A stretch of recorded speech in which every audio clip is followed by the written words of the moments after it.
Evangelho Underground, a paz de Cristo, irmão e irmã. Hoje é dia 15 de abril de 2013. O nosso tema hoje é Lilith, fato ou mito?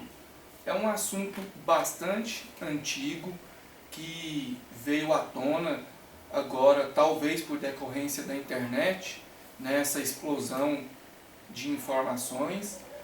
Nós não vamos nos apegar em conceitos pagãos, babilônicos, enredos pagãos. Nós não vamos nos ater também em especificações de traduções hebraicas, etc. Nós não vamos também nos ater aqui ao Midrash. Nós vamos ficar simplesmente na Bíblia, basicamente no capítulo 1 e 2 do Gênesis, e dentro da própria Bíblia nós vamos estar respondendo aí se houve ou não houve essa mulher antes de Eva, né, que às vezes alguns estudiosos chamam de Lilith, né? Antes de a gente começar o estudo, eu gostaria de deixar claro para os irmãos que Gênesis, em seus primeiros capítulos, tem uma narrativa diferente do restante das outras narrativas bíblicas. Por quê? Porque Gênesis, nos seus primeiros capítulos, narra o resultado final e depois narra a explicação necessária para se chegar nesse resultado final. Geralmente as outras narrativas, elas começam explicando e vai explicando até chegar no resultado final. Gênesis, em seus primeiros capítulos, é o contrário, pois mostra primeiro o resultado final e depois as explicações necessárias para se chegar nesse resultado final. Nós vamos ler aqui Gênesis 1, versículo 1, que diz: no princípio Deus criou os céus e a terra. Bom, então ele deu o resultado final. No princípio Deus criou os céus e a terra. Isso no capítulo 1. No versículo 2, ele vai explicar como foi essa criação, como foi esse princípio, mas continuando, para ficar mais fácil o entendimento.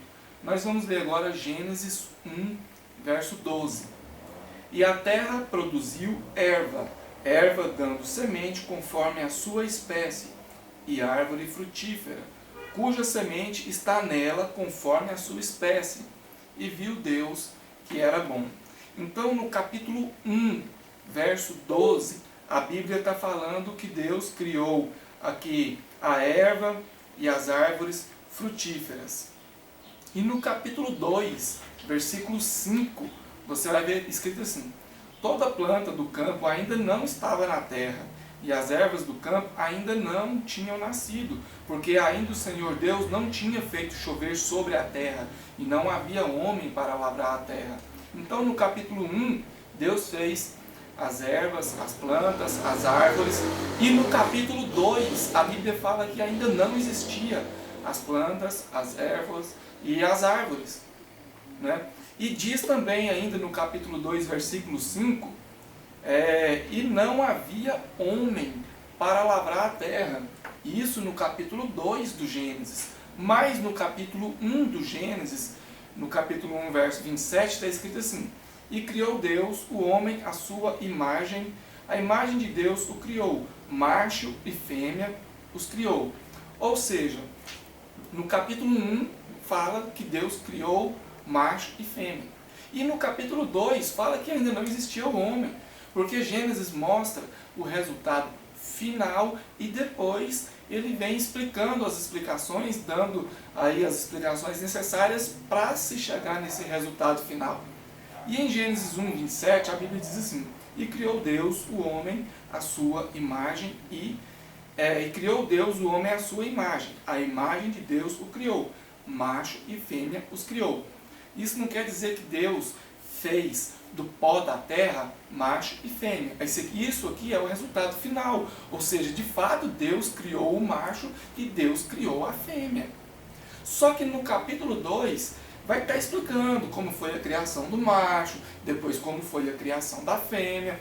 Não é porque o versículo 17, o versículo 27 do capítulo 1 está dizendo que Deus os criou macho e fêmea, que quer dizer que Deus criou o macho e a fêmea do barro. Você tem que se ater ao contexto, né? Ao contexto. Aqui no versículo 27 do capítulo 1, Deus criou macho e fêmea. E depois, no capítulo 2, vai dar as explicações, como foi criado o macho, depois como foi criada a fêmea. Continuando. Ainda no capítulo 2, agora no versículo 7. E formou o Senhor Deus o homem do pó da terra, e soprou em suas narinas o fôlego da vida, e o homem foi feito alma vivente. Bom, no capítulo 1, versículo 27, Deus criou o homem.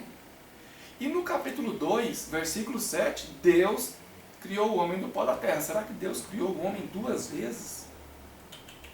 É porque no capítulo 1, a Bíblia dá o resultado final. E no capítulo 2, ela vem dando as explicações para se chegar no resultado final que ela deu anteriormente. Por isso, no capítulo 1, versículo 27, está falando que Deus os criou, macho e fêmea os criou. Ou seja, Deus criou o macho e a fêmea. E no capítulo 2, ele vai explicar como foi a criação do macho, como foi a criação da fêmea. Tanto é que Gênesis 2, 7, e formou o Senhor Deus o homem do pó da terra, Deus não está criando outro homem diferente do que ele havia criado anteriormente no capítulo 1, versículo 27. Vamos continuar. Gênesis 2, versículo 21 e 22. Então o Senhor Deus fez cair um sono pesado sobre Adão, e este adormeceu, e tomou uma de suas costelas, e cerrou a carne em seu lugar. E da costela que o Senhor Deus tomou do homem, formou uma mulher, e trouxe-a a Adão. Ou seja, aqui ele está contando o andamento que foi necessário para se chegar ao resultado final dado em Gênesis 1, 27. Ou seja, em Gênesis 2, 7, ele falou como foi o homem. Agora, em Gênesis 2, 21, 22, ele está falando como foi a mulher. E lá em Gênesis 1, 27, ele fala que criou o macho e a fêmea. Só que aqui em Gênesis 2, 23, está escrito assim: e Adão disse, esta agora é osso dos meus ossos e carne da minha carne. Essa será chamada varoa, porquanto do varão foi tomada. Esta agora é osso dos meus ossos, não quer dizer que teve outra antes dessa. Adão simplesmente está explicando o que é essa a partir de agora. Na verdade, eu deixei 3 observações aqui, e lógico que tem 1000 observações ou mais. Vocês aí em casa podem criar suas próprias observações respeitando a lógica bíblica e o contexto de Gênesis nos primeiros capítulos, que dá o resultado final e depois as explicações necessárias para se chegar nesse resultado final. Então eu fiz 3 observações. Esse, quando Adão diz, essa agora é osso dos meus ossos, ele pode estar querendo dizer, agora eu tenho uma companheira. Né? Essa é a primeira observação. Ou ele está querendo dizer, esta agora é parte minha. Ou seja, anteriormente ele não tinha companheira. Na verdade, nenhuma outra criação era parte dele. E esta agora é o osso dos meus ossos. Ou seja, essa agora faz parte de mim. Como nenhuma outra criação antes fazia. Qual outra criação? Antes da mulher havia várias outras criações, plantas, ervas, répteis, gado, etc. Não é verdade?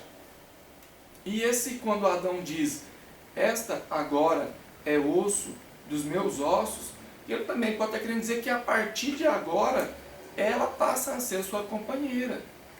Então tem várias interpretações, várias explicações plausíveis para essa interpretação de Gênesis 21, 22. Que não necessariamente quer dizer que teve outra mulher antes de Eva. Eu não creio nessa hipótese de que possa ter existido outra mulher antes de Eva. Se você for interpretar o Gênesis da forma correta, como eu expliquei aqui, você vai ver que Gênesis tem essas idas e vindas. Às vezes ele mostra o resultado final para depois dar as explicações necessárias para se chegar nesse resultado final. E quando a Bíblia diz que macho e fêmea os criou, não está querendo dizer que Deus fez o macho e a fêmea do pó da terra. Ali está falando o resultado final, e depois vai explicar como foi essa criação. Aí você vai ver que em um pedaço ele explica a criação do homem, em outro ele explica a criação da mulher, que dá no mesmo. Deus criou tanto o homem quanto a mulher. Então não cremos nessa hipótese de que houve essa Lilith ou essa mulher antes de Eva, né? Um vídeo simples, explicação simples dentro da Bíblia, dentro de um contexto e raciocínio lógico. Espero que você tenha gostado. Se gostou, ajude a divulgar o vídeo. Se gostou, pode deixar também o seu comentário. E se não gostou, envie-nos para nós aí um e-mail questionando. A gente pode estar respondendo por e-mail ou fazendo um vídeo posterior. Eu agradeço a participação de vocês no canal, que cada vez tem aumentado, graças a Deus, tanto em número de visualizações, quanto em número de pessoas inscritas. E a pergunta que eu deixo é aquela que se encontra em Gálatas, capítulo 4, versículo 16, que diz: porventura, fiz-me seu inimigo por dizer a verdade? Amém, e até a próxima.